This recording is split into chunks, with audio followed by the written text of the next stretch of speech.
सीता जी के आई जन्म भेले हैं 6 दिन बाद हुनकर छठिहार हेतन और छठिहार के दिन पूरा मिथिला नगर पूरा जनकपुर धाम शोभा सुंदर भरल है, सब चीज पूरा तैयारी हो रहा है। लेकिन पता नहीं आई किया हमर सिया जी खिसिया गेलखिन बड़ झौलाइ छथिन तखन हुनकर माँ सुनैना एकटा गीत सुना के हुनका बोलाबै छथिन। ओ गीत की छै? एकर रचनाकार छथिन आदरणीय कवि आदरणीय ज्ञानवर्धन कंठ जी। बहुत सुंदर गीत है, अपने सब सुनिए।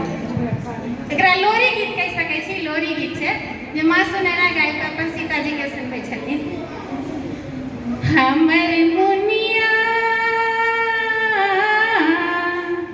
हमर मुनिया सुतैये टुने मुनिया किनिया आबने। हमर मुनिया सुतैये टुने मुनिया किनिया आबने। मेघ पर सवार भऽ अबिहा निनिया मुनिया ललबिहा तू नभ की झुनझुनिया।